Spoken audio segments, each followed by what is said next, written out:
迎持续锁定新闻大白话，我是黄韵晨。首先来为您介绍这一节国际话题的来宾，第一位是国际政治专家赖岳谦。主持人好，观众朋友大家好。还有国际政治观察家方格，大家好。以及军事专家施孝伟。主持人好，大家好。好，这个5月啊，北京的这个外交舞台啊，真的是迎来了一波又一波的高峰。现在呢，塞尔维亚的总统武契奇人呢就正在北京访问。那他呢这次访问中国，可以说啊是招数尽出啊，连眼泪都流下来了。来看一下画面。Sličnu poslovicu. Kod njih se kaže da samo usled ogromne radosti muškarac i čovjek ima pravo da zasuzi. Kada je predsjednik Xi potvrdio da ću dobiti orden prijateljstva i to iz njegovih ruku, gotovo da sam malo pre na sastanku zasuzio. Ja ne mogu da zamislim u svojoj profesionalnoj karijeri neki lepši dan. Ne mogu da zamislim veće priznanje. 好，他说了，获得这个勋章啊，真的是喜极而泣啊！而且不仅仅是颁获这个友谊勋章让他喜极而泣啊，更开心的是什么呢？是中塞签署了超过20项的合作文件。那么习近平跟武契奇会谈的时候也强调呢，中塞铁杆友谊，独树一帜，要继续坚定互相支持，加大布局人工智慧、数字经济等新兴领域合作。那至于他跟李强在谈的时候呢，也是谈到了什么？匈塞铁路李强就强调了，匈塞铁路呢是一带一路的旗舰项目。那中方呢愿意跟塞方做好塞尔维亚段的一个维护营运，积极推动全段早日通车。那现在啊，《环球时报》也说啦，习近平跟武契奇的会谈啊，展现了这个铁杆友谊。好，《环球时报》就说呢，塞尔维亚跟巴基斯坦两国的领导人访华啊，这说明了铁杆友谊，彰显了新型国际关系的底色和一个宝贵的价值，为世界提供了一个大小国家平等相待、合作共赢的一个新范式。另外来看到了牛弹琴的评论也说到了，两个铁杆到中国，一个当场落泪，一个带来喜讯。说到了历史性的5月啊，中国接连接待了川普、普丁，还接待了许多的国际风云人物，包括这两个铁杆国家的领导人。好，那还说中国的担当跟格局就是结交了新朋友，也不忘老朋友以前呢有巴铁，那现在还有塞铁。好，说到巴铁呢，那就是现在人也在北京的巴基斯坦的总统了。他是在25日的时候跟习近平在北京的人民大会堂来进行了一个正式的访问那巴基斯坦的总理夏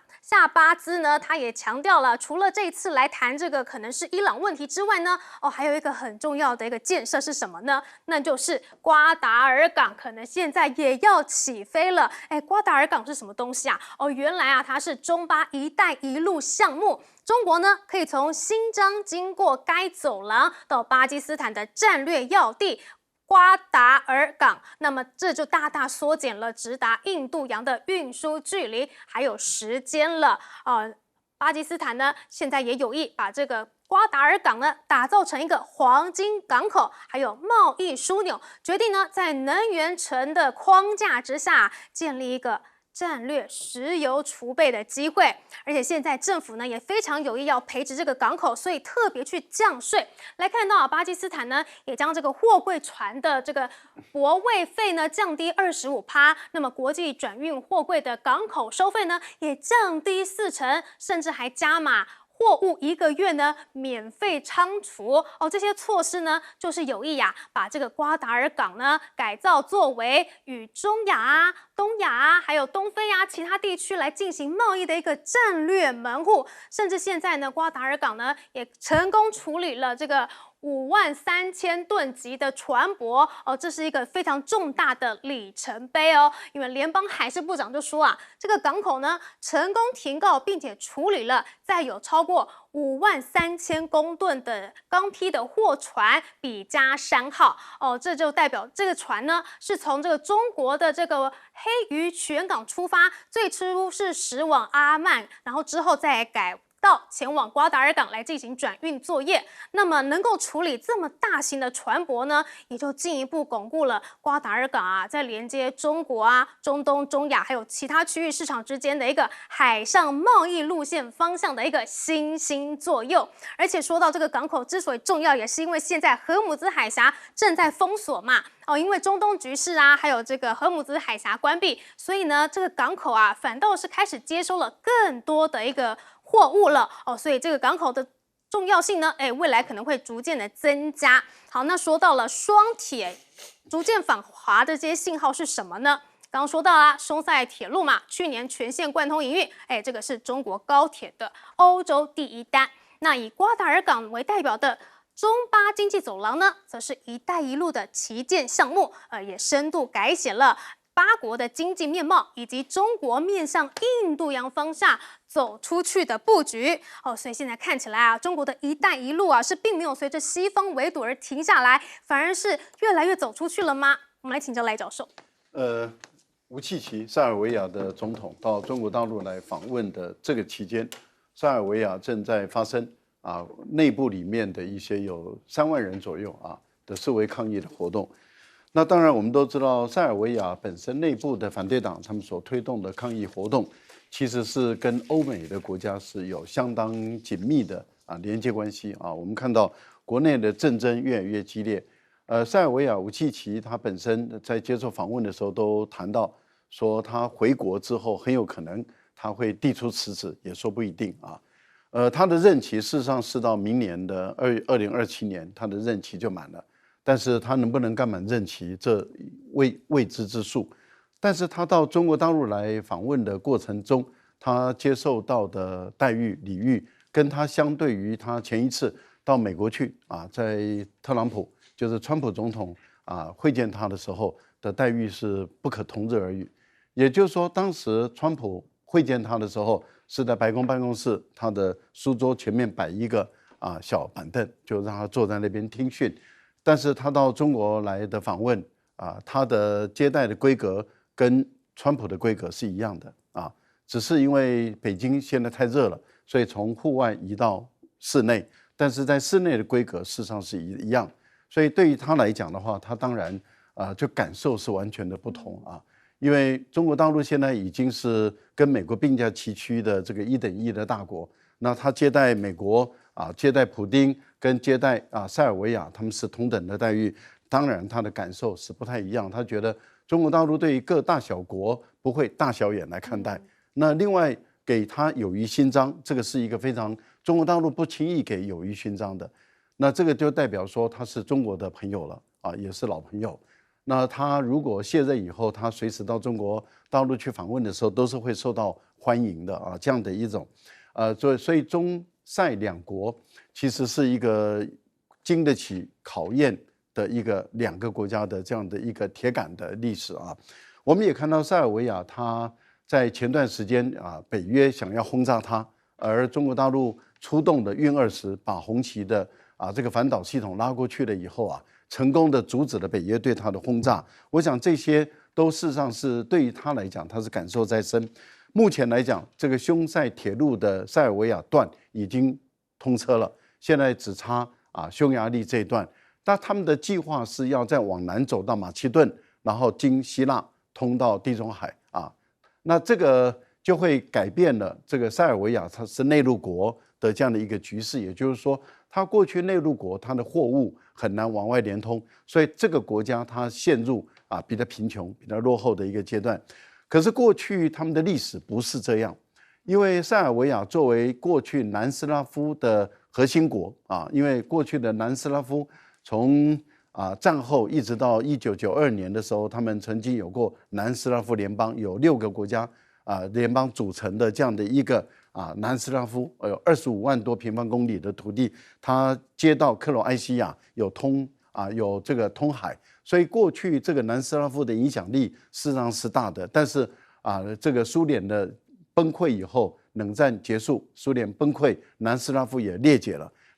我们看到他的国家由盛而衰，所以他们本身经历过那样的一个时代变动的一个国家，他们感受到他们的这种在欧洲国家的势力介入南斯拉夫，那么他们本身内部里面的这种派系的这种斗争，其实他们感受到中国大陆跟他们的来往是一以贯之。这个是对塞尔维亚来讲，他的总统他在这一次跟中国大陆签订了20个合作的协定，即使更换政党，我相信这些协定还是会继续往下走。这个情况会跟阿根廷的米莱一样，更换了政党了以后，米莱上来了以后，他跟中国的合作的政策继续走下去。例如说，前段时间才公布的阿根廷最大的锂矿还是跟中国大陆合作，而不是跟美国合作，这个让美国是非常的错愕，也非常的不满。但是我们可以看到，因为它有利于阿根廷的发展，阿根廷当然会朝自己有利于国家利益的发展来走。至于这个巴基斯坦，我们看到这个“一带一路”的所谓的中巴经济走廊2.0版已经开始启动了。那这个代表说，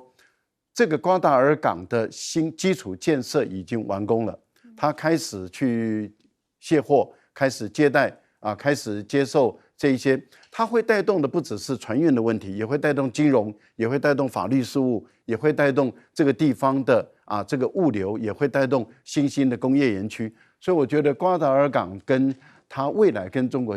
大陆新疆的连结，它带动的整个区域间的繁荣，它是可以预见的。尤其是在于这一次的海湾战争，我们看到有很多海湾国家打算在瓜达尔港新建大的储油槽，以备未来如果再爆发战争，他们的油运不出去的这样的一个情况。这个对于瓜达尔港的发展也是很有未来。所以反而都在这个海峡封锁的情况下，是给了这个中巴经济走廊一个完美的一个压力测试的时机吗？好，我们请教孝伟哥。的确我们看到这次瓜达尔港它本身在这一次的这个美国攻击伊朗的这个行动之后，其实瓜达尔港一直是中国大陆非常努力和巴基斯坦合作建立的这样一个港口。因为其实在整个“一带一路”的这个航线上来说的话，“一带一路”大概你从大陆中南沿海绕过南中国海，然后到这个新加坡，经过这个马六甲，经过这个安达曼海，绕过整个这个印度之后，到了这个巴基斯坦。其实对于中国大陆来说，由于它在这整个海上丝绸之路上面来说，它的那个能够利用到的这个港口相对来说比较有限，所以那再加上它如果自己能够透过这个海上的这个力量，然后能够让它在瓜达尔港获得一个更好的这样一个补给点的话，那对于中国大陆它未来在整个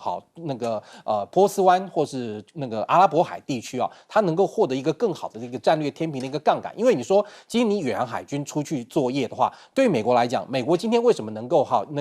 成就那么大一个全球性的这样一个美国海军，主要就是因为美国海军在全球各地有非常多的这些港口可以提供美国海军足够的补给。因为我们讲一个航空母舰打击群，这作战的状况下，每4天要烧掉一航空母舰的油然后另外大概差不多每7天到10天要补给1整船的这样一个杂货。因为一艘航空母舰1天要用掉18000颗弹，10天就要用到18万颗弹。那这个弹要从哪里来，就要靠海上的这个基地或者说海外的基地来帮他补给。那现在中国大陆在世界各地就缺这个，所以对于这个瓜达尔港来讲，它今天不仅仅是只具备吞吐这个未来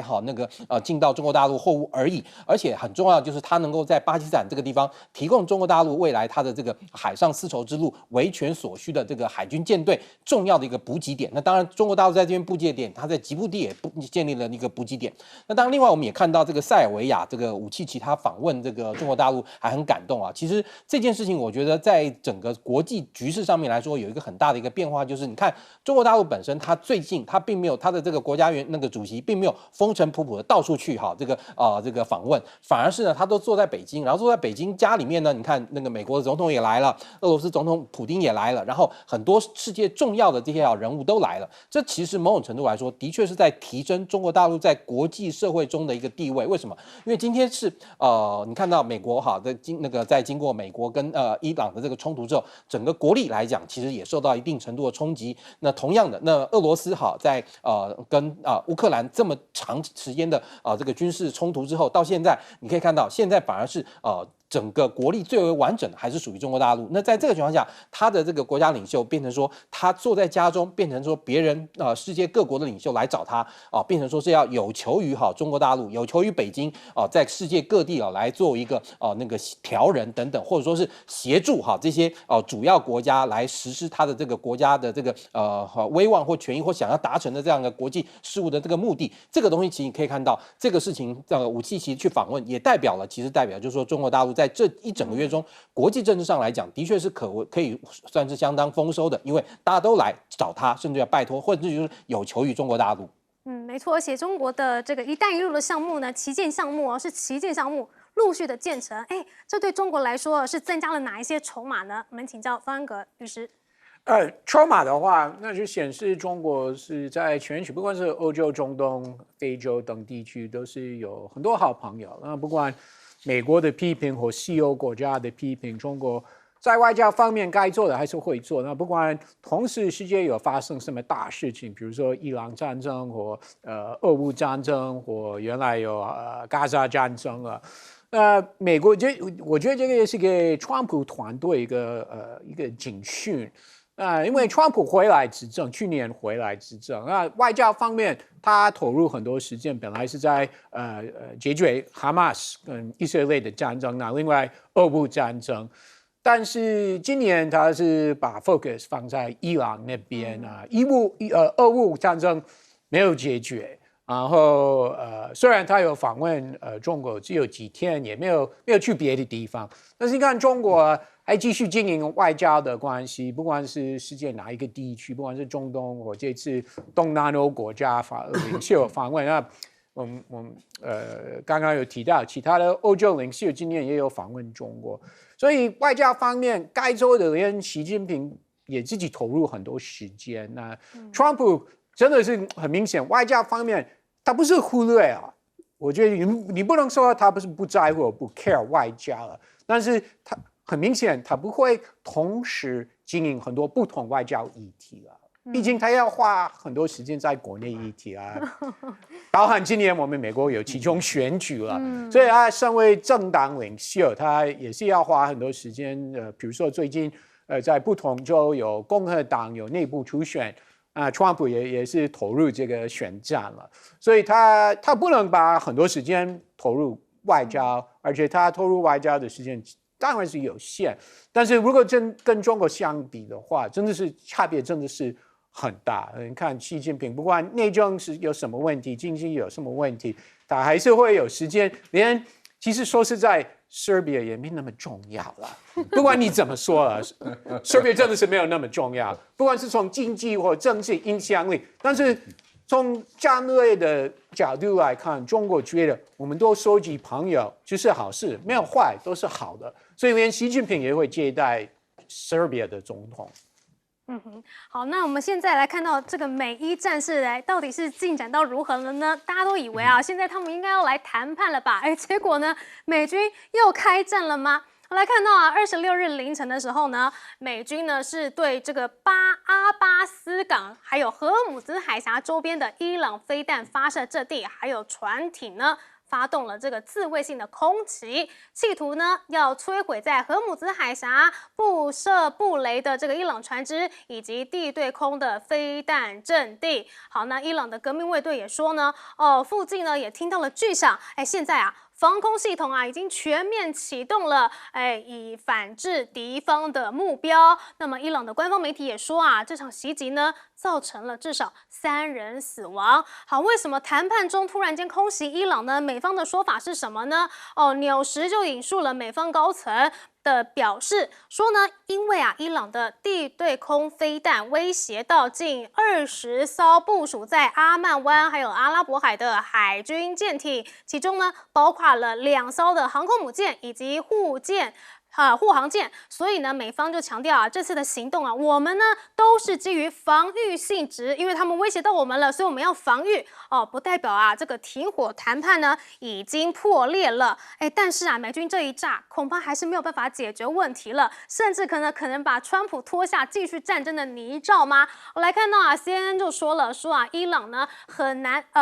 川普啊很难将这个伊朗协议包装成胜利哦，因为民调显示啊，很多的美国民众啊都是反对这场战争的嘛。他如果下令对伊朗发动了新一轮的打击哦，会面临高度反弹。那即便是川普啊，也未必有能力把这一份和平协议的条款包装成一场胜利。甚至报道里面也说得很直白哦，说川普已经陷入了困境，重启战争可能会带来严重的政治还有经济后果。但是啊，如果以现在的条件来结束战争，也同样是充满了问题，而且不得人心呐。好，那至于伊朗方面呢？这个时候呢，谈判的人啊又去找中国老大哥了。来看到巴基斯坦电视台就说啊，美伊这个谈判的关键协调人穆尼尔现在是在访问中国的，他就是这个巴基斯坦的陆军参谋长哦，他是陪着总理一同访华。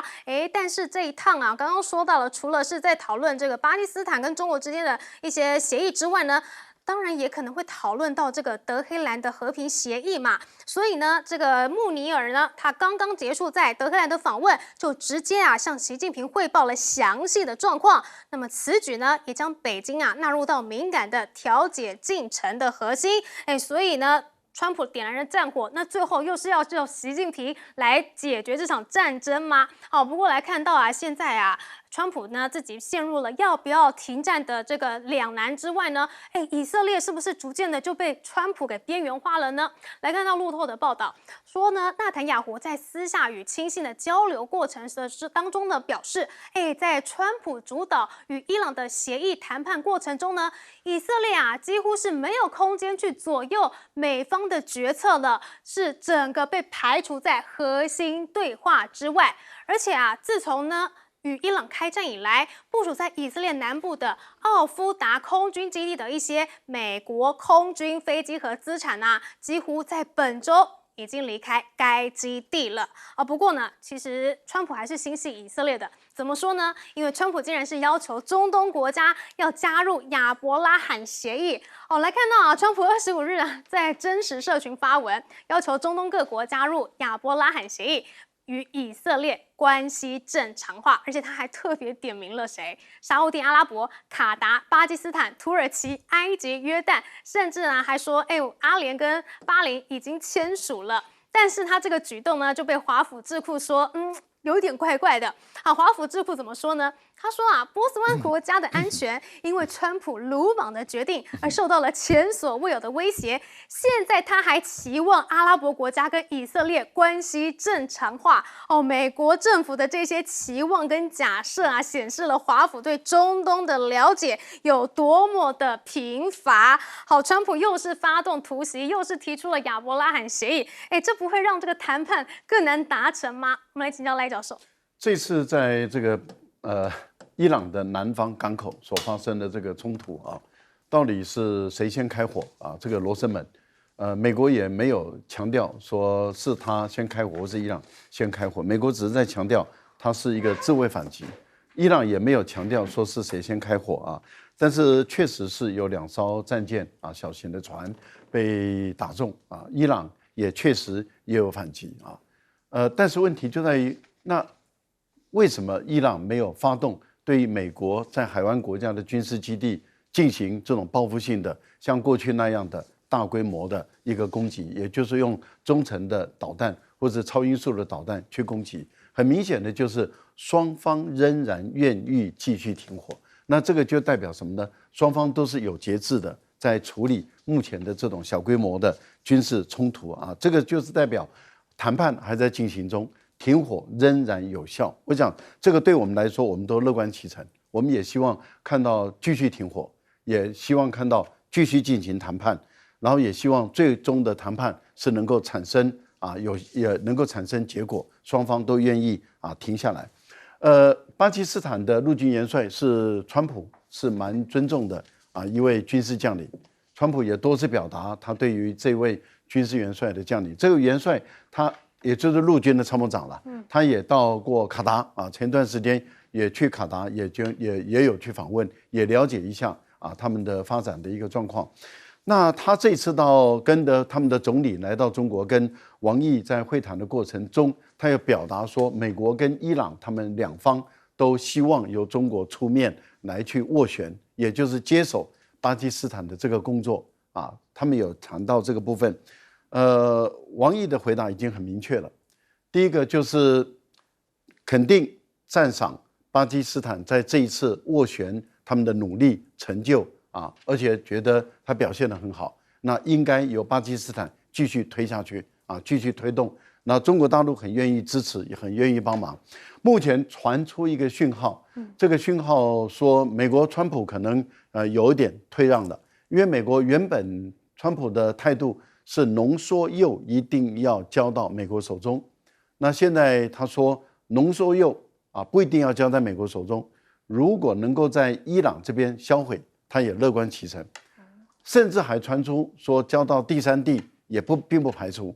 那过去伊朗方是坚定的说浓缩铀不能出去，现在也传出说浓缩铀可以移到第三方，是可信任的第三方。过去大家都认为第三方应该是俄罗斯，现在一个新的消息说第三方是移交给中国大陆等等。那这个我们没有办法确认说是不是真的会移交给大陆，大陆愿不愿意接收？还有就是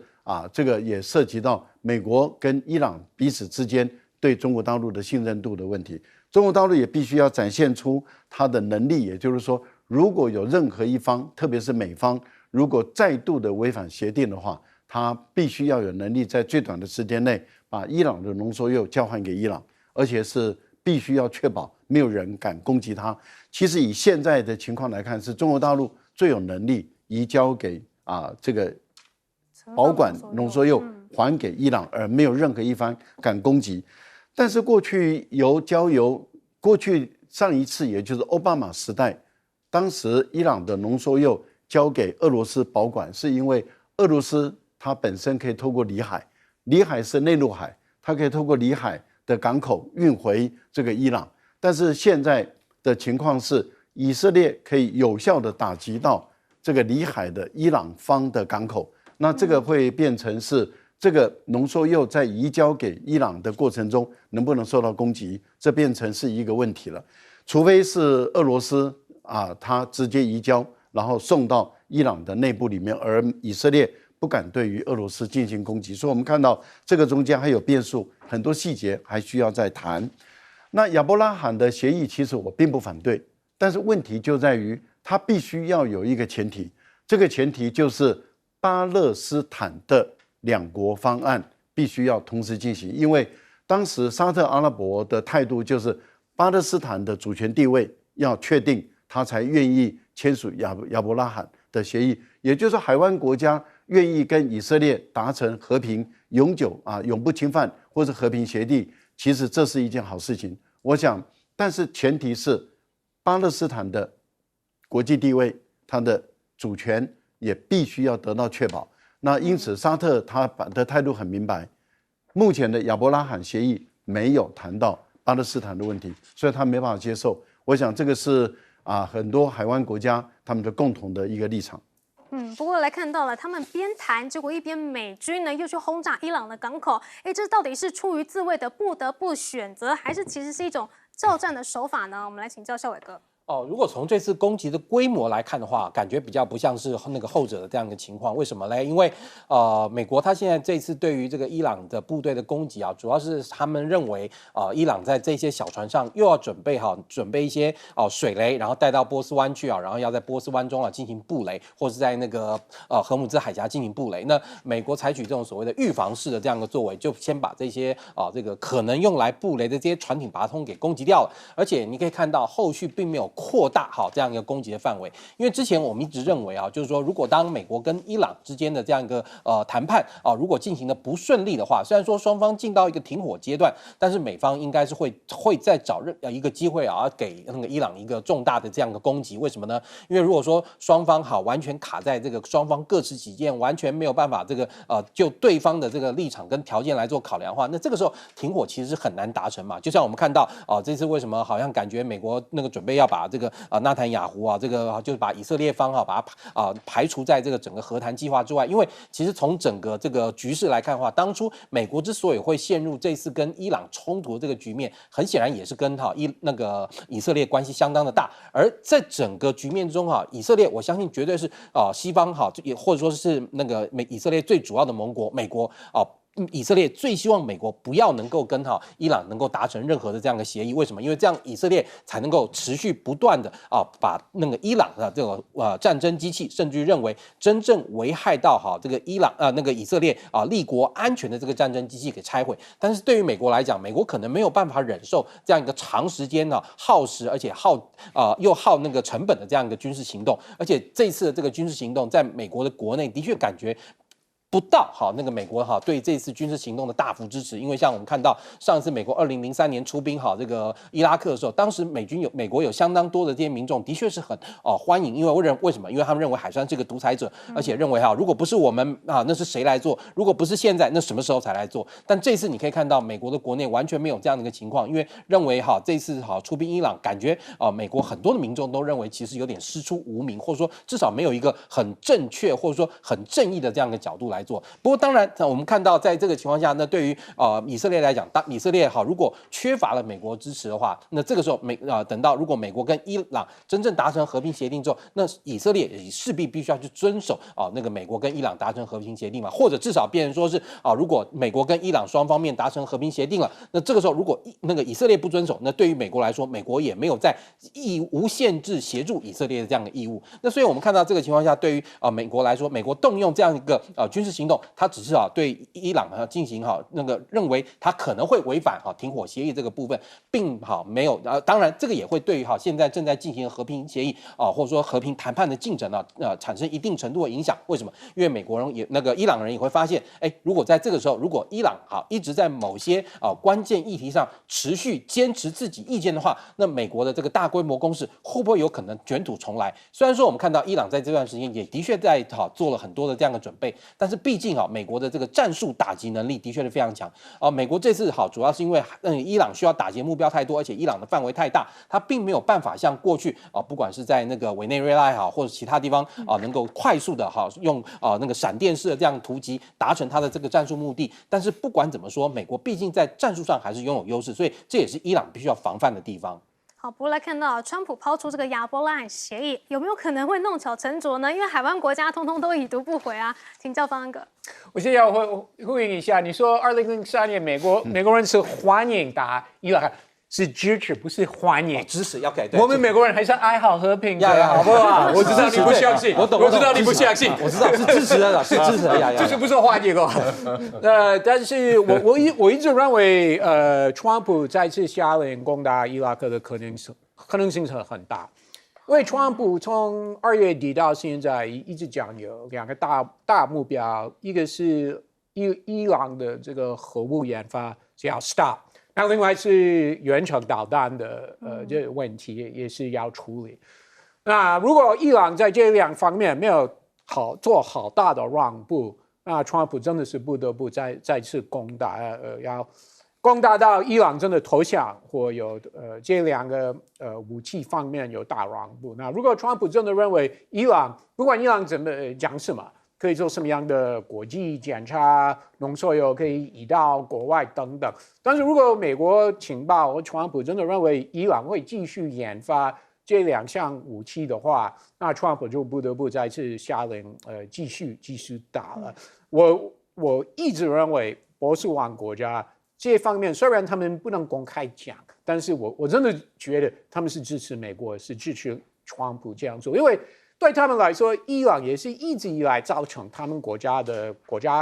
安全的危机了，尤其是如果伊朗继续研发这些武器了。所以虽然他们不能讲，我真的觉得波斯湾国家真的是继续支持美国。好，另外我们来看到，除了这个美伊战争啊正在持续当中呢，其实现在美中的对抗呢，是不是已经逐渐的转往科技领域了呢？但是美中科技已经也是打了很多年了呀，怎么现在看起来好像是竹篮打水，这个一场空了呢？因为现在来看到啊，华为它成立了半导体公司哦，华为啊是花了6年，基于这个涛定律的研发思路呢，已经设计并且顺利量产381款不同定位的晶片产品。那么多数呢是为了落地各级消费级、工业级长期稳定运作的成熟产品。而且现在华为还拥有什么？数百项的半导体相关专利，像是拥有海思半导体等核心研发主体，还有自研巴龙基频，从3G 迭代到了5G， 那么先后也推出了多款的麒麟系列晶片，突破了外部技术封锁的限制，持续的升级，所以现在真的能看得到啊，你真的是越封锁中国，那中国呢就自主研发给你看。所以呢，这个评论就说了，说过去9年的时间已经证明了什么？美方啊，想要靠这个极限施压打断中国科技发展进程，并不可能。相反的呢，事实证明了合作才能够为中美双方创造共同的发展空间。好，那现在来看到美国丹佛大学的主任也说了，今年11月呢，是一个关键期，因为这不仅仅是中美关税休战期的届满，也是美国期中选举。那么这些因素呢，将会决定中美关系究竟能够维持稳定，还是再度的激烈对抗。好，但是怎么看都是眼看压不住中国了嘛，所以现在美国也开始要去寻找盟友了吗？来看到美日印澳外长会议呢，就在新德里登场了。现在4方安全对话呢要重振了吗？好，这个是26号的这个印度首都新德里，澳洲、印度、日本还有美国的外交代表一起举行会面，企图要重振聚焦印太地区的4方安全对话。但是啊，批评人士认为啊，在川普的领导下啊，这个集团的发展还是有所放缓的就是因为川普一天到晚美国优先嘛，所以呢，这次的卢比欧啊要来修复美印关系呢，其实也是相当的辛苦的。好，来看到他啊，23号抵达印度，要展开4天的访问不止重申啊美印战略伙伴关系，也是被视为这一趟啊是华府试图要修复双边关系的一个重要一步。好，甚至啊，为了给足印度面子卢比欧啊，他是顶着大热天，高温40摄氏度来去参观这个泰姬陵现场的工作人员都已经热到了不断的擦汗了，但是卢比欧还是穿着西装，他只有取下领带而已，搂住妻子一起来合影。但是呢，印度这一趟也直说了，就是签证的问题，你美国最好是重视一下卢比欧到访，那印度外长呢，就直接向卢比欧表达了有关于合法旅客在签证核发上面面临的挑战就是虽然美印合作呢因应非法且不正规的流动，但是他们希望如果是合法的流动的话呢不应该要受到负面的影响就是因为之前这个美国川普的这个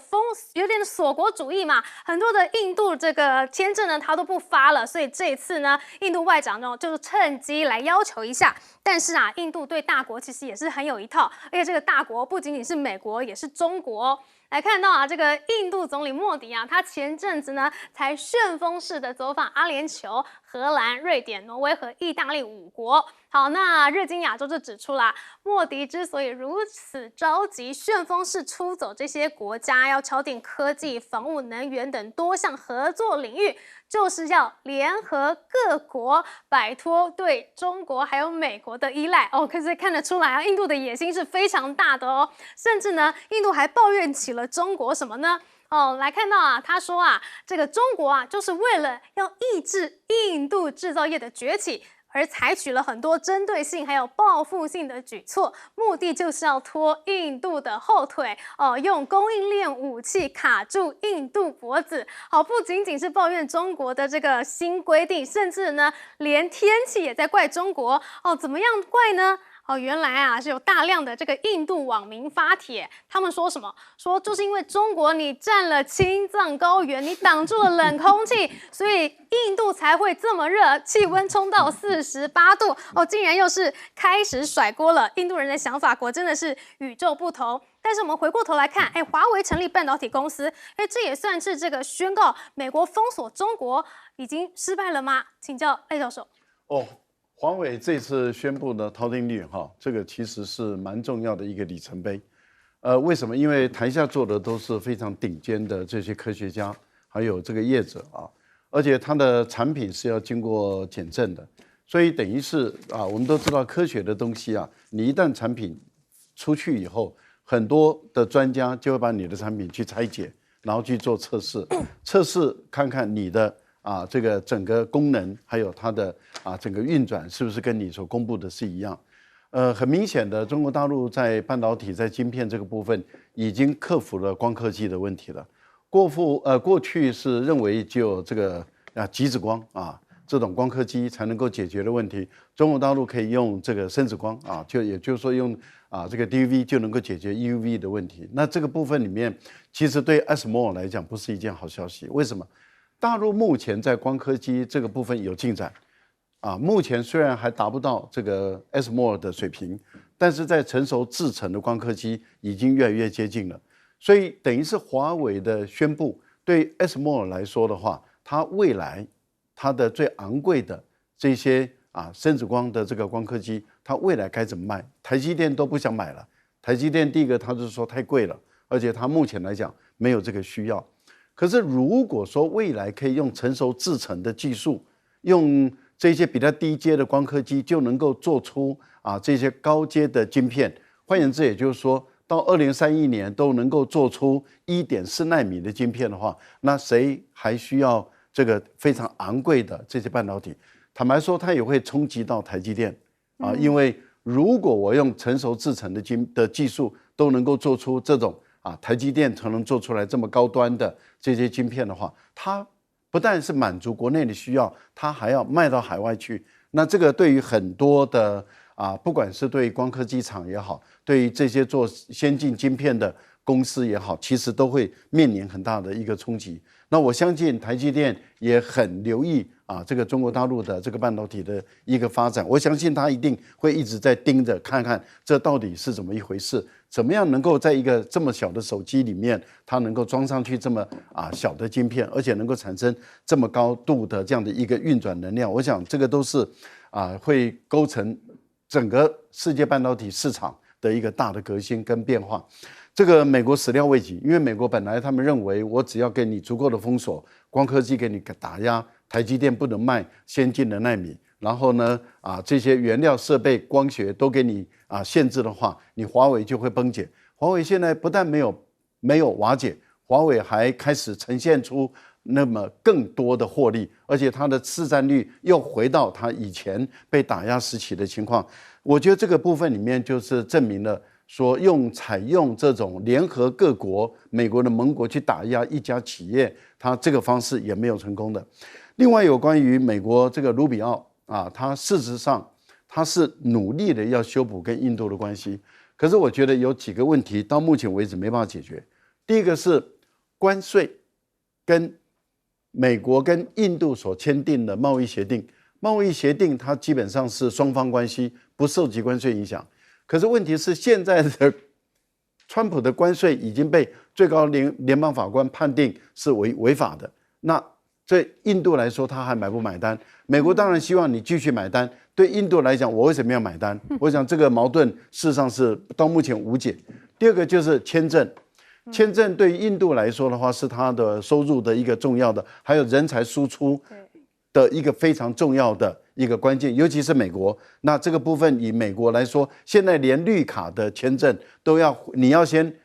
回到你的母国，然后再重新申请。还有一个就能源的问题，印度原来可以从俄罗斯买到便宜的能源，现在如果一定只能从美国买昂贵的能源，印度为什么要买单？所以我觉得这些矛盾没有解决之前，美印的关系要改善，恐怕也不容易。所以印度也是一个印度优先的国家要怎么样跟美国的关系化解，大家都是以自己的国家为利益考量啦。我们休息一下，广告之后马上回来。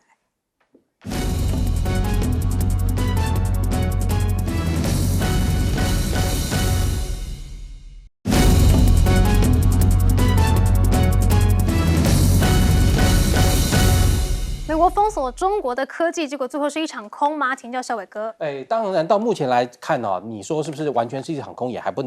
定论过早。但是也的确不可否认的，原本其实如果美国没有对中国大陆有那么多的那个晶片限制的话，今天中国大陆它在这种高科技的发展上来讲，其实某种程度来说，还是会在美国的这个控制之下，或者说是美国可以大幅了解到它现在中国大陆科技发展这样的情况。因为当美国决定对中国大陆全面禁止这种高阶晶片的输出之后呢，中国大陆变得不得不自己来出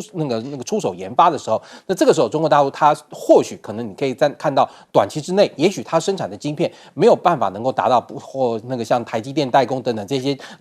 西方的这种晶片的这样的水准，但是可能过几年之后，对不对？它的制程不断的优化以后，以及要累积足够的经验，因为晶片的生产它也不是一个立竿见影，说我今天有这个机器，我马上可以做得好，它其实还是要有非常长的时间透过这个不良率的这样一个降低，良率的提升，然后能够让它的晶片达到一个经济量产的规模以后，到那个时候，那中国大陆它整个摆脱西方晶片控制的这个时代，它基本上才能够来到。当然，你也看到现在，那美国基本上现在甚至于也注意到这个情况，川普也愿意说让这个像比如说供应它重新供应一些这个经过这个减频的这种这个晶片，但实际上来讲，这个时候中国大陆他认为他自己本身的晶片已经可以跟这些西方减频的，或者说相对来说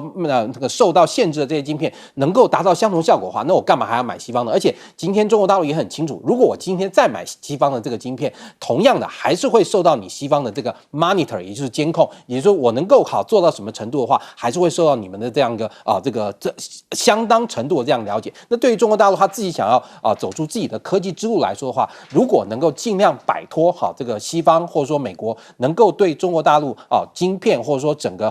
资讯科技工业能够达到这样的情况，对于中国大陆来讲，能够让它的这个在世界上能够达到它最能够对西方形成威慑跟震慑的这样的方式。所以对于这个中国大陆来说，他们现在把自己的晶片工业做好，甚至于能够提供更良好更优秀的晶片，对他来说是现在他的晶片工业所要做到的地方。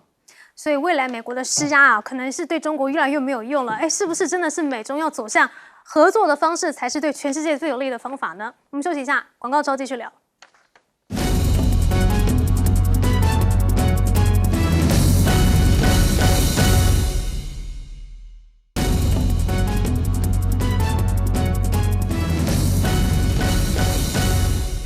华为成立半导体公司，真的会改写全球半导体的定律吗？请教方安格。